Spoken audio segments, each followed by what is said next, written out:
Chapter 1. The Midnight Kiss. Snow fell in lazy spirals outside the glass walls of the Jackson Tech office, frosting the city in a glittering white coat. Sam Jackson barely noticed. His eyes were locked on the glowing monitor, fingers flying across the keyboard as if speed alone could bend time. The emergency alert had come at the worst possible moment, New Year's Eve, 40 minutes before midnight, and Katie's company party was already in full swing across town. He muttered under his breath. Of all nights, the server issue wasn't catastrophic, but it was urgent enough to pull him in. Sam didn't do half measures. If something needed fixing, he fixed it. No excuses, no delays. That was his way. Binary choices. Good or bad, right or wrong, trust or not. Tonight, the choice was clear. Handle the crisis or let a dozen clients wake up to chaos on January 1st. He took a gulp of coffee, grimaced at the bitterness, and kept typing. The hum of the office was eerily calm, punctuated only by the occasional ping of system alerts. Outside, fireworks were already popping in the distance, muffled by the glass. Sam didn't look up. He was focused, methodical, and, if he was honest, slightly annoyed. He'd promised Katie he'd be there. He hated breaking promises. When the final diagnostic flashed green, Sam exhaled slowly, like a diver breaking the surface. He checked the time. 11:20 p.m. Relief surged through him. He could still make it. Maybe not for the whole party, but for the countdown. For Katie. He grabbed his jacket, shrugged it on, and bolted for the elevator. The city streets were alive with celebration. Horns honking, laughter spilling from bars, couples arm in arm under twinkling lights. Sam wove through the crowd, his breath puffing in the icy air, his mind replaying Katie's voice from earlier. It's okay, Sam. Go handle your work. I'll be fine. She hadn't sounded fine. He'd noticed the hesitation, the way her smile didn't quite reach her eyes. He told himself she'd understand. Katie always understood. That was one of the reasons he loved her. By the time he reached the hotel ballroom, it was 11:55. 5 minutes to midnight. He straightened his tie, smoothed his jacket, and pushed through the double doors into a sea of glitter and champagne. The room was a kaleidoscope of gold and silver, laughter ringing like bells. A massive Christmas tree sparkled in the corner, its ornaments catching the light from crystal chandeliers.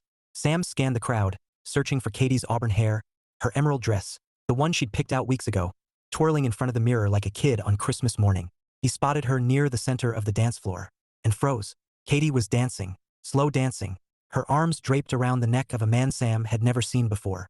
Tall, dark-haired, with the kind of easy grin that belonged in a cologne ad. Their bodies were close, too close for it to be innocent. Sam's stomach tightened, but his mind stayed cold, analytical.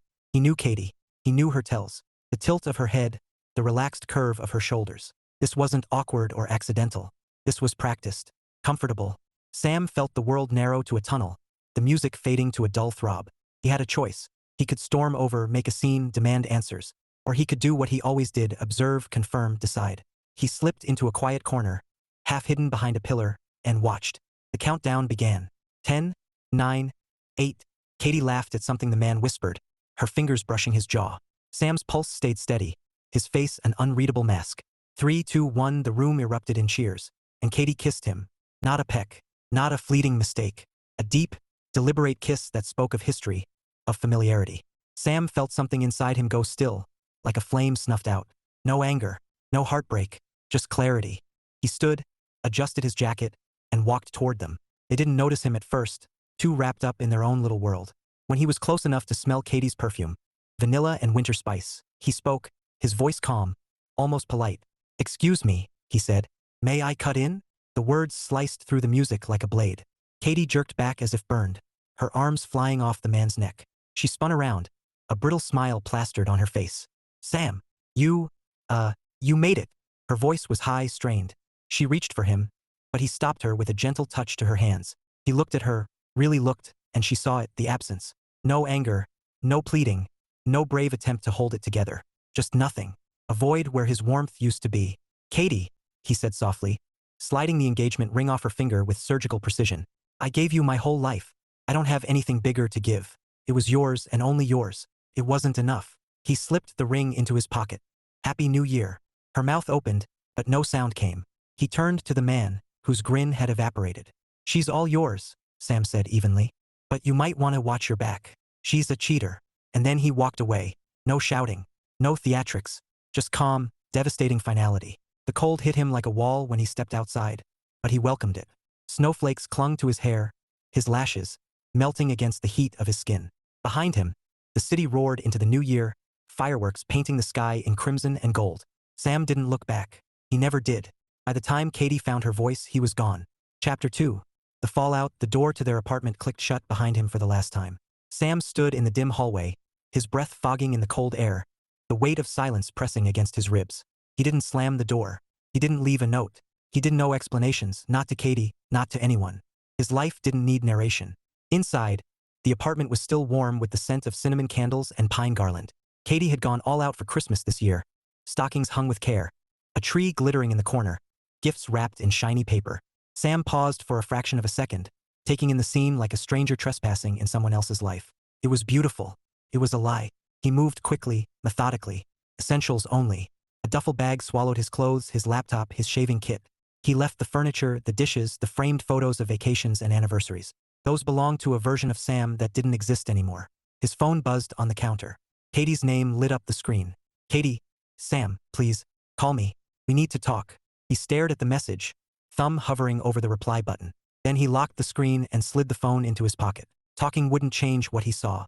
Excuses didn't erase actions. That was the rule. Always had been. By the time he zipped the bag, the phone had buzzed 6 more times. Calls, texts, voicemails. He ignored them all. The elevator ride down was quiet except for the faint strains of "Have Yourself a Merry Little Christmas" playing through the speakers. Sam almost laughed at the irony. Merry Little Christmas, indeed. Outside, the city was alive with celebration. Fireworks burst overhead, painting the night in crimson and gold. Couples kissed under street lamps, laughter spilling into the frosty air. Sam walked through it like a ghost, his duffel slung over his shoulder, his breath steady and even. He didn't have a destination in mind, just away. Away from the apartment, away from the party, away from the memory of Katie's arms around someone else's neck. A neon sign caught his eye, the Holly and Pine in vacancy. The building looked like something out of a snow globe, white shutters, wreaths on every window, strings of multicolored lights twinkling against the snow. It was quaint, almost aggressively cheerful. Perfect for someone who wanted to disappear without vanishing entirely. Sam pushed through the door, and warmth enveloped him like a blanket. The lobby smelled of gingerbread and fresh pine. A fireplace crackled in the corner, and a plump tabby cat dozed on the hearth. Behind the counter stood an older woman with silver hair piled into a bun, wearing a red sweater covered in sequined reindeer. "Well, don't you look like a man who's had a night?" she said, her voice rich with amusement. Her name tag read Marge. Sam managed a polite smile. "Just looking for a room." "Lucky you." Marge slid a clipboard across the counter. "Most folks booked weeks ago. Christmas season, you know. But we've got one left. Cozy little corner room. Comes with complimentary cocoa and unsolicited life advice." Sam signed the form without comment. He wasn't in the mood for cocoa or advice, but he appreciated the lack of questions. Marge handed him a brass key with a jingle bell tied to the ring. "Room 6, she said. "Up the stairs, second door on the left. Breakfast at 8 sharp. And honey, whatever it is, it'll feel smaller in the morning." Sam nodded, though he didn't believe her. He climbed the stairs, the old wood creaking under his boots, and found his room. It was exactly as advertised, cozy, with a patchwork quilt on the bed and a tiny wreath hanging above the dresser. A single lamp cast a warm glow over the space. He dropped the duffel on the floor and sat on the edge of the bed, elbows on his knees. For the first time all night, the adrenaline ebbed, leaving a hollow ache in its wake. He wasn't angry. He wasn't heartbroken. He was tired. Bone-deep tired. His phone buzzed again. He pulled it out, thumbed through the notifications. "Katie. Sam. Please answer. I can explain." "Katie." It wasn't what it looked like. "Katie. I love you. Please don't do this." Sam stared at the words until they blurred. He could almost hear her voice, soft, pleading, threaded with panic. He knew the script. He'd seen it play out in other people's lives. The explanations, the justifications, the promises to change. But excuses didn't alter reality. Kiss was a kiss. Trust broken was trust gone. He powered off the phone and set it on the nightstand. Outside, snow drifted past the window, settling on the sill like powdered sugar. Somewhere down the hall, laughter floated from the lounge. A warm, easy sound that felt like it belonged to another universe. Sam lay back on the bed, staring at the ceiling. He thought about the last 5 years, the first date at that little Italian place, the road trips, the lazy Sundays tangled in blankets. He thought about the ring he'd picked out after weeks of deliberation, the proposal under the Christmas lights, Katie's tears of joy. And then he thought about midnight, about the kiss. He closed his eyes. Tomorrow he'd figure out what came next. Tonight he just needed quiet. Chapter 3. The in-crowd morning came dressed in gold. Sunlight spilled through the lace curtains, painting soft patterns across the quilt. Sam woke to the faint aroma of coffee drifting from somewhere below, mingled with the sweet scent of cinnamon rolls. For a moment, he lay still, listening to the muffled hum of voices and laughter from the lobby. It was a sound he hadn't realized he missed, people simply being happy. He swung his legs over the side of the bed, scrubbed a hand over his face, and glanced at the phone on the nightstand. Still off, still silent. He left it that way. Downstairs, the inn was alive with holiday cheer. Garlands looped along the banisters, twinkling lights framed the windows, and a massive wreath hung above the fireplace like a crown. Marge, the silver-haired innkeeper, was bustling behind the counter, humming Jingle Bell Rock under her breath. "Morning, handsome," she said when Sam appeared. "You look like you slept in a snowbank. Coffee's on the house. Breakfast too, because I like your face." Sam managed a dry smile. "Thanks." He followed the scent to the dining room, where a long farmhouse table was set with steaming platters of eggs, bacon, and pastries. A handful of guests were already seated, chatting like old friends despite the fact that most had probably met only hours ago. Sam took the empty chair at the far end, hoping for quiet. He didn't get it. "Mind if I join?" The voice was bright, warm, threaded with amusement. Sam looked up and froze. The woman standing there was unexpected.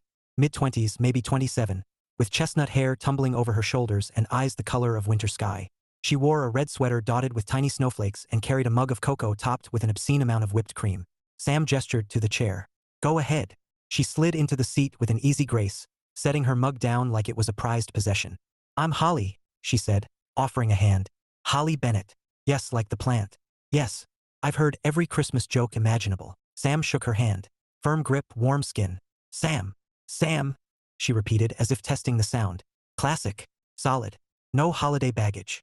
He arched a brow. "Holiday baggage? Try being named Holly in December," she said, deadpan. "Every conversation starts with 'deck the halls' or 'where's your jolly spirit?' It's exhausting." Sam almost smiled. "Almost. Sounds rough." "Oh, it's tragic," Holly said, eyes twinkling. "But I persevere. Cocoa helps." She took a sip, leaving a smear of whipped cream on her lip. Sam noticed. He didn't mention it. "So," she said, leaning in conspiratorially, "what's your story, Sam? You look like a man who's either running from the law or hiding from his family." Sam hesitated. He wasn't in the mood for small talk, but something about her tone, light, teasing, utterly unbothered, made it hard to shut her down. "Neither," he said finally. "Just needed a change of scenery." Holly tilted her head, studying him with a curiosity that felt oddly gentle. "Fair enough. This place is good for that. People come here to reset, or escape, or eat Marge's cinnamon rolls until they forget their problems." Sam glanced at the platter of rolls. "Does it work?" "Depends on the problem," Holly said. "Mine was a guy who thought commitment was a four-letter word." "Yours?" She let the question hang, inviting but not prying. Sam didn't answer. Holly didn't push. Instead, she grinned and said, "Well, whatever it is, you picked the right inn. We've got charm, character, and a cat named Mr. Whiskers who judges everyone equally." As if on cue, the tabby from the hearth strutted into the room, tail high, and leapt onto Holly's lap. She scratched behind his ears, laughing softly. The sound was warm, unguarded, and for reasons Sam couldn't quite name, it loosened something in his chest. Breakfast passed in a blur of chatter, mostly Holly's, sprinkled with sharp humor and unexpected wisdom. She had a way of filling silence without suffocating it, like sunlight spilling through a cracked door. Sam found himself listening more than speaking, which suited him fine. When the plates were cleared and the guests drifted toward the lounge, Holly stood, balancing her empty mug. "Well, Sam with no holiday baggage. I'm heading to the town square. They're setting up for the Christmas festival. Ice sculptures, carolers, the whole 9 yards. You should come." Sam shook his head. "Not really my thing." "Neither is heartbreak," Holly said lightly, and for the first time, Sam felt the sting of truth behind her smile. She didn't wait for an answer. "Think about it. It's hard to brood when you're holding a cup of mulled cider." She left him with that and a lingering sense of curiosity. Sam watched her go, her red sweater bright against the garlanded doorway, and wondered, not for the first time that morning, if maybe Marge was right. Maybe things would feel smaller tomorrow. Chapter 4. The rebound rule. The town square looked like Christmas had exploded and decided to stay for good. Strings of lights crisscrossed overhead, casting a warm glow on the cobblestones. Wooden stalls lined the streets, selling everything from hand-knit scarves to steaming cups of cider. A brass band played carols near the fountain, their notes mingling with laughter and the occasional bark of a dog in a festive sweater. Sam stood at the edge of it all, hands shoved deep in his coat pockets, wondering how Holly had talked him into this. He wasn't a festival guy. He wasn't even a crowd guy. But somehow, after breakfast and a relentless barrage of cheer, he'd found himself trailing her through the snow like a reluctant shadow. Holly was in her element. She darted from stall to stall, chatting with vendors, sampling fudge, and tossing out compliments like confetti. Her red scarf fluttered behind her as she spun to face him, eyes bright. Okay, she said, thrusting a paper cup into his hand. Mulled cider. Non-negotiable. Sam eyed the cup. You bribed me with hot fruit juice? Spiced fruit juice, Holly corrected, wagging a finger. It's festive. It's tradition. And it's step 1 of the rebound rule. Sam raised a brow. The what? The rebound rule, Holly said, as if it were common knowledge. 3 steps to surviving a breakup during the holidays. Step 1. Drink something warm and comforting. Step 2. Do something ridiculous. Step 3. Kiss someone under mistletoe. Sam nearly choked on his cider. You're kidding. Mostly, Holly said, grinning. But trust me, it works. I invented it last year after my ex decided commitment was optional. Sam took a slow sip, letting the heat seep into his fingers. Sounds efficient. Efficient is my middle name, Holly said. Well, technically it's Marie, but efficient sounds cooler. Sam almost smiled. Almost. So what's the ridiculous thing? Holly's grin widened. Glad you asked. 10 minutes later, Sam found himself standing in front of an ice sculpture shaped like a reindeer, holding a pair of bright red mittens that Holly had shoved into his hands. We're entering the snowball toss, she announced, pointing to a booth where a cheerful man in a Santa hat was stacking buckets of snowballs. Winner gets a giant gingerbread house. Sam stared at her. You're serious. Deadly, Holly said. Come on, Jackson. Live a little. He wanted to say no. He really did. But something about her energy, her refusal to let the world weigh her down, made it hard to resist. So he stepped up to the booth, slid on the mittens, and prepared to humiliate himself. The rules were simple. Hit as many targets as possible in 60 seconds. Holly went first, her snowballs flying with alarming precision. Bells rang with every hit, and the crowd cheered as she nailed the final target with a triumphant whoop. Beat that, she said, breathless and glowing. Sam did not beat that. His first snowball missed by a mile. The second hit a tree. The third somehow managed to knock over a decorative lantern, earning a gasp from the crowd and a muttered apology from Sam.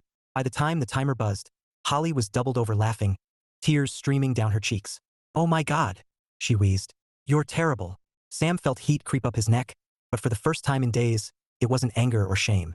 It was amusement. He laughed, a short, rusty sound that surprised him as much as it did Holly. There it is, she said softly, her laughter fading into something gentler.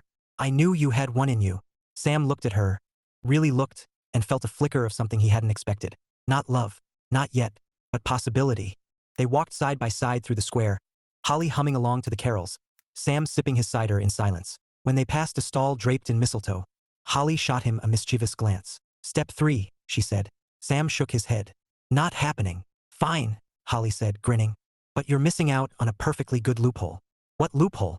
Mistletoe kisses don't count, she said. They're like diplomatic immunity for feelings. Sam chuckled, low and reluctant. You have an answer for everything. Of course, Holly said, looping her arm through his. It's part of the rule. Chapter 5. The apology that wasn't. The Holly and Pine Inn was buzzing with holiday energy when Sam returned from the festival.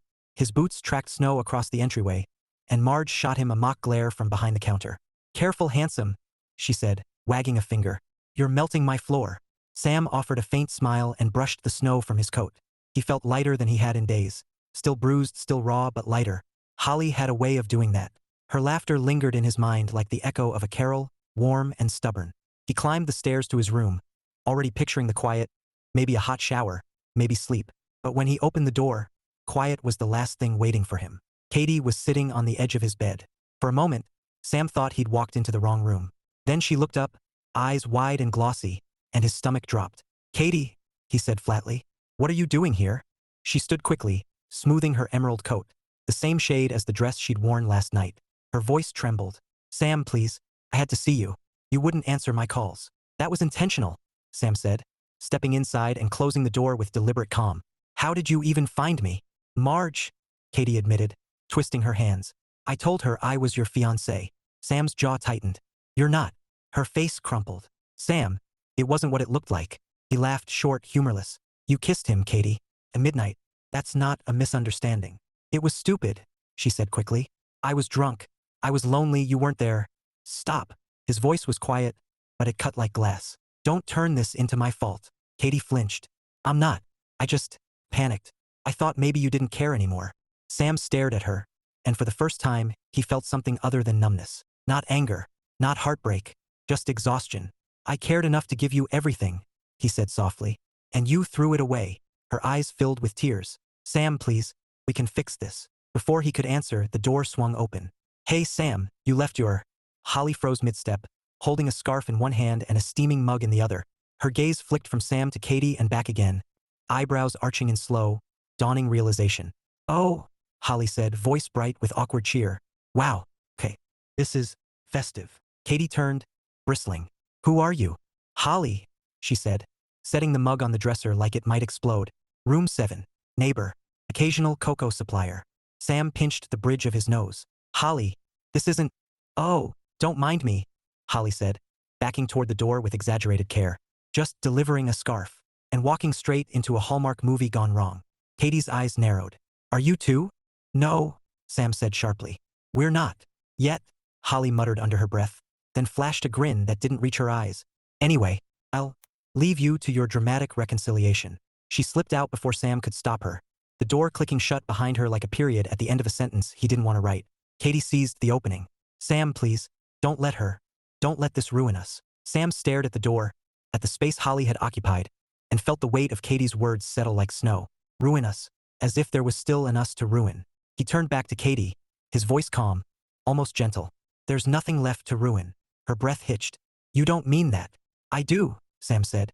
"I meant everything I said last night, and nothing's changed." Katie's tears spilled over, silent and shimmering. For a moment, Sam almost felt sorry for her. Almost. But pity wasn't enough to rebuild trust. Nothing was. He opened the door. "Goodbye, Katie." She hesitated, searching his face for something. Anger, hope, anything. But all she found was the same quiet finality that had ended them at midnight. When she left, the hallway felt colder than the snow outside. Chapter 6. Snowball Diplomacy. The snow had started again. Soft, lazy flakes drifting down like confetti from the heavens. Sam stood at the edge of the town square, hands shoved deep in his coat pockets, watching children shriek with laughter as they launched snowballs at each other. Their joy was loud, messy, uncomplicated. He envied it. He hadn't seen Holly since the Katie incident. Not that he'd been avoiding her, okay, maybe a little, but the inn was small and silence had weight. He'd replayed her expression when she walked in. Surprise, then humor, then something sharper, like disappointment disguised as a joke. He hated that look more than he expected. "Jackson." The voice cut through the winter air like a bell. Sam turned, and there she was, striding toward him with a grin that could melt frost. Holly wore a navy coat cinched at the waist, a red knit hat perched on her head, and a scarf that looked like it had been stolen from a Christmas parade. "You look like a man in desperate need of a snowball fight," she said, stopping in front of him, breath puffing in the cold. Sam arched a brow.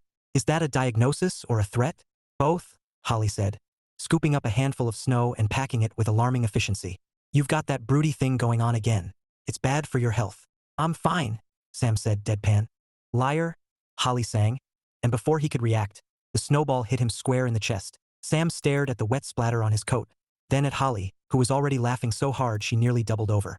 "You did not just—" "Oh, I did," she said, eyes sparkling. "And you're welcome." Sam bent down slowly, deliberately, and scooped up his own handful of snow. Holly's laughter faltered. "Sam," she warned, backing up a step. "Don't you dare." He lobbed the snowball with perfect aim. It hit her shoulder, sending a puff of white into the air. Holly gasped, then grinned like a warrior. "Oh, it's on." What followed was chaos. Pure, unfiltered chaos. Holly darted behind a bench, pelting him with snowballs that seemed to materialize out of thin air. Sam retaliated, his throws precise but playful, and for the first time in weeks, he felt something crack open inside him. A laugh, rusty but real, spilling out into the cold. "Truce," Holly shouted, breathless, arms raised in surrender. Her cheeks were flushed, her hat askew, and there was snow in her hair like tiny stars. Sam lowered his last snowball, grinning despite himself. "You're relentless," he said. "Efficient," Holly corrected, brushing snow from her coat. "Remember, it's my middle name." They stood there, panting, surrounded by footprints and scattered snow. The square buzzed with life, carolers singing near the fountain, vendors handing out steaming cups of cocoa, but for a moment, it felt like the world had narrowed to just the two of them. Holly tilted her head, studying him with that same curious gentleness he'd noticed before. "You look better," she said softly. "Less haunted." Sam shrugged, but the truth was undeniable. He did feel better. Lighter, like maybe the weight he'd been carrying wasn't welded to his bones after all. "Don't get used to it," he said, but his tone lacked bite. Holly smiled, slow and warm. Too late. They walked back toward the inn together, boots crunching in the snow. Holly hummed under her breath, some old carol, and Sam found himself listening like it mattered. When they passed under a lamppost draped in mistletoe, Holly shot him a sideways glance. Still not happening, Sam said before she could speak. Coward, Holly teased. But her voice was light, her smile easy. And for the first time, Sam didn't feel like running from it. Chapter 7. The gift exchange, the holly and pine smelled like Christmas morning. Cinnamon and nutmeg drifted through the air, mingling with the faint crackle of the fireplace. Sam sat in the lounge, nursing a cup of coffee and pretending to read the local paper. In truth, he was watching Holly from across the room.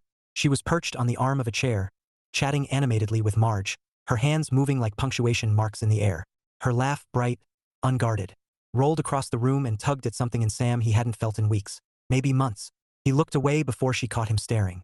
The inn was hosting its annual Secret Santa swap, a tradition Marge had announced at breakfast with the kind of enthusiasm usually reserved for lottery winners. Sam had tried to decline, politely, firmly, but Holly had steamrolled him with a grin and a single sentence. Come on, Jackson, it's Christmas. Even Scrooge bought gifts eventually. So now, a small wrapped box sat on the coffee table in front of him, courtesy of Holly Bennett. Red paper, gold ribbon, and a tag that read, to Sam, no refunds, no returns. He hesitated before untying the ribbon. Holly watched, chin propped on her hand, eyes dancing with mischief. Inside the box was a compass, sleek, silver, engraved with tiny letters that caught the firelight. He turned it over, reading the inscription. When you don't know where to go, trust yourself. Sam stared at it, throat tightening in a way he didn't expect. You had this made? Holly shrugged, suddenly shy. Found a guy at the festival who does custom engravings. Thought it might fit. Sam closed his fingers around the compass, feeling its cool weight. Why? Because, Holly said softly, you look like someone who's lost, and not the kind of lost a GPS can fix. For a moment, silence stretched between them, warm and fragile. Sam wanted to say something. Thank you, maybe, or something that explained the knot in his chest, but words felt clumsy. Instead, he reached for the gift he'd bought her. It wasn't engraved or profound, just a pair of mittens, thick and soft, in a shade of red that matched her scarf. He handed them over without ceremony. Holly grinned like he'd given her diamonds. Perfect, she said, slipping them on and wiggling her fingers. Now I can destroy you in the next snowball fight without freezing. Sam chuckled, low and reluctant. Glad I could help. Before Holly could reply, the inn door swung open, and the temperature in the room seemed to drop 10 degrees. Katie stood in the doorway, snow clinging to her coat, eyes scanning the room until they locked on Sam. Her expression was a cocktail of determination and desperation. Holly stiffened, mittens halfway on. Sam felt the shift like a fault line cracking beneath his feet. Katie, he said, voice flat. She stepped forward, ignoring the curious glances from the other guests. Sam, please.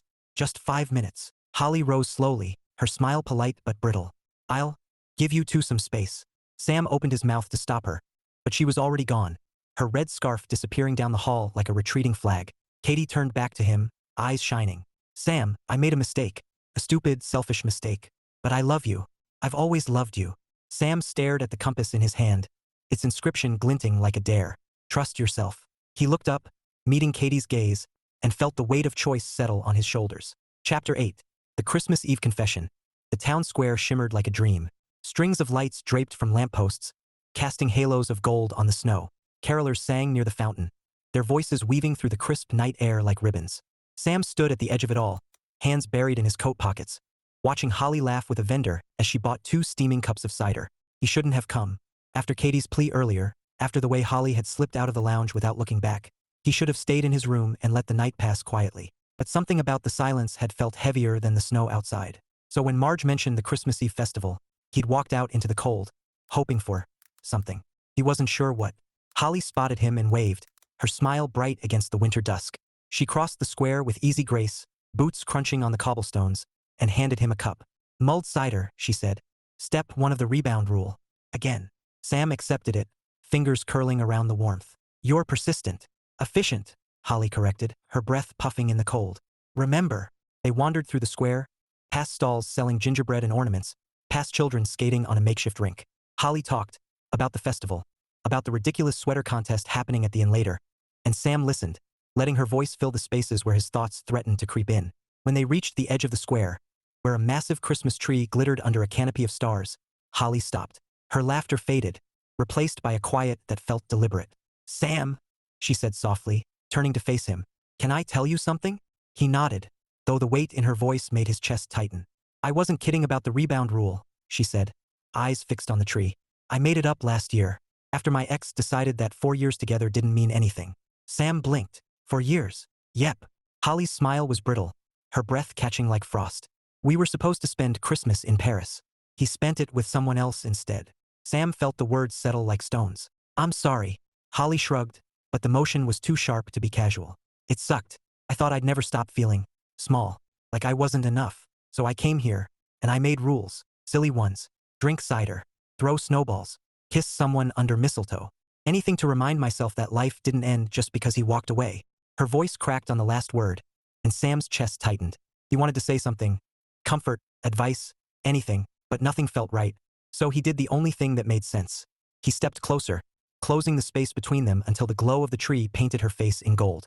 You're not small, he said quietly. Not even close. Holly looked up, and for a moment, the world narrowed to her eyes, blue and bright and aching with something he recognized. Loneliness, hope, fear. Snow drifted around them like confetti. The carolers' voices swelled, singing Silent Night, and Sam felt the pull like gravity. He didn't kiss her. Not yet. But he wanted to. God, he wanted to. Instead, he reached out and brushed a snowflake from her hair, his fingers lingering for a heartbeat too long. Holly's breath hitched, and the sound was louder than the music. Sam, she whispered, and it wasn't a question. It was a warning, or maybe an invitation. He stepped back before he could find out. Come on, he said, voice rough. Let's get you back before you freeze. Holly nodded, but her smile didn't return. And as they walked through the square, side by side but not touching, Sam felt the compass in his pocket like a weight and a promise. Trust yourself. He just wasn't sure what that meant anymore. Chapter 9. The Katy Curveball, the Holly and Pine Inn was glowing like a snow globe come to life. Twinkling lights framed the windows, laughter spilled from the lounge, and the scent of gingerbread hung thick in the air.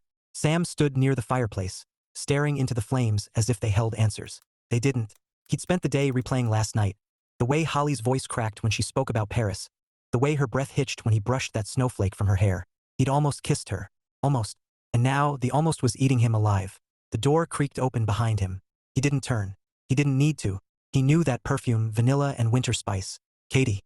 Sam, she said softly, stepping into the glow of the fire. Her coat was dusted with snow, her cheeks flushed from the cold. She looked beautiful. She always had. But beauty didn't erase betrayal. He kept his eyes on the flames. You shouldn't be here. I had to see you, Katy said, voice trembling. Please, just listen. Sam exhaled slowly, the sound heavy in the quiet. You've said everything already. No, Katy whispered, moving closer. Not everything. I made a mistake. A stupid, selfish mistake, but it didn't mean anything. He didn't mean anything. Sam turned then, meeting her gaze. You kissed him, Katy. At midnight. That's not nothing. Her eyes filled with tears. I was drunk. I was lonely. You weren't there. Stop. His voice was sharp, slicing through her excuses. Don't make this about me. Katy flinched, but pressed on. I love you, Sam. I've loved you for 4 years. Don't throw that away because of one mistake. Sam stared at her, and for a moment, he felt the weight of history. The laughter, the road trips, the nights tangled in blankets.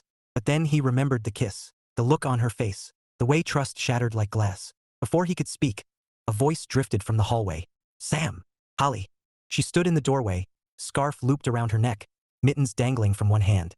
Her smile faltered when she saw Katy. Her eyes flicked between them, confusion hardening into something sharper. Oh, Holly said lightly, but her voice was tight. Guess I should have knocked. Katy turned, bristling. Who are you? Holly, she said, chin lifting. Neighbor, friend, occasional snowball assassin. Sam opened his mouth, but Holly beat him to it. Don't worry, she said, her tone bright and brittle. I was just leaving. Holly, Sam started, but she was already gone. Her boots clicking down the hall like punctuation marks he couldn't erase.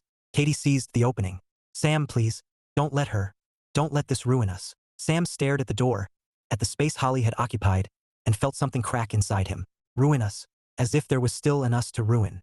He turned back to Katy, his voice calm, almost gentle. There's nothing left to ruin. Her breath hitched.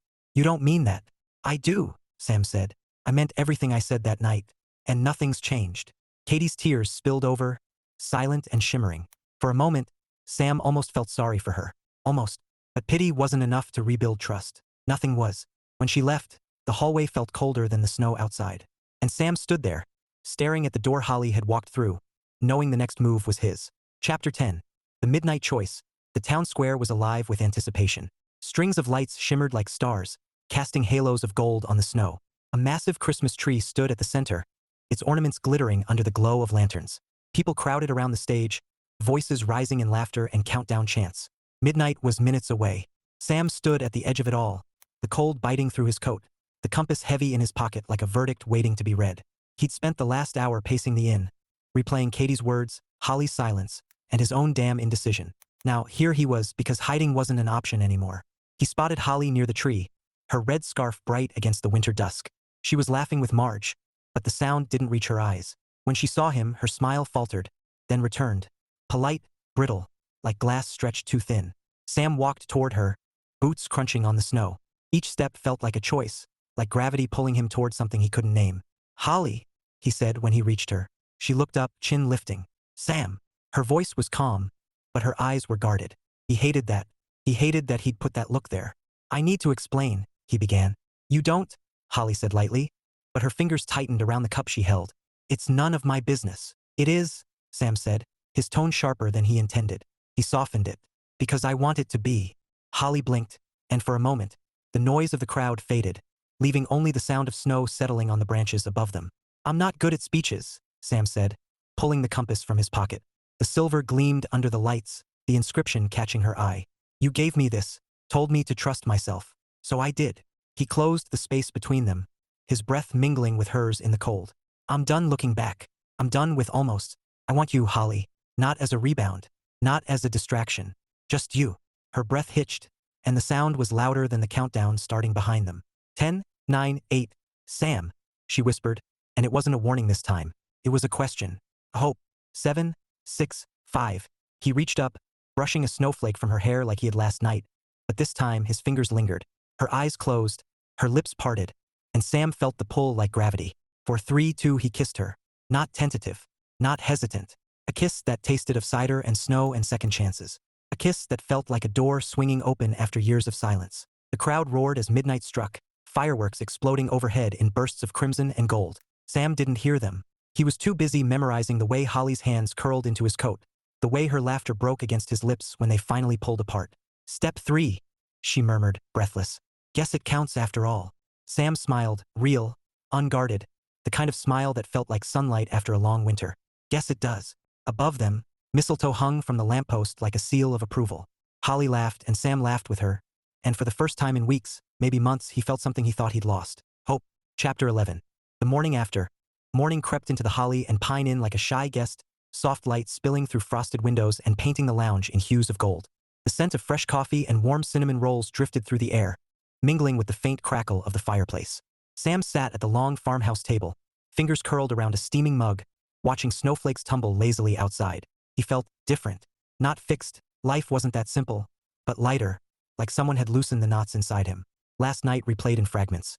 The glow of the tree, Holly's breath hitching, the kiss that felt like a door swinging open after months of silence. He hadn't planned it. He hadn't overthought it. For once, he just trusted himself. The compass lay on the table beside his mug, silver catching the morning light.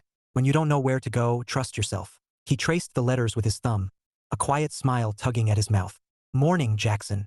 Holly's voice broke the quiet, warm and teasing. She slid into the chair across from him, cheeks flushed from the cold, hair tucked under a knit hat. Her scarf was the same shade of red as last night, and for reasons Sam couldn't explain, that detail mattered. Morning, he said, and his voice sounded steadier than he felt. Holly eyed the compass, then him. Still works. Better than GPS, Sam said, and she laughed. A sound that felt like sunlight breaking through clouds. They ate in companionable silence for a while, the kind that didn't feel heavy or forced. Holly stole half his cinnamon roll without asking. Sam pretended not to notice. Outside, the world was white and glittering, a postcard come to life. Finally, Holly set down her fork and leaned back, studying him with that same curious gentleness he'd come to recognize. So, she said, what now? Sam considered the question, rolling it around like a stone in his pocket. He didn't have a 5-year plan. He didn't have a neat answer, but for the first time in a long time, that didn't scare him. Now, he said slowly, I finish my coffee, and maybe see where this goes. Holly's smile was soft, unguarded. Sounds like a plan. They lingered over breakfast, talking about nothing and everything.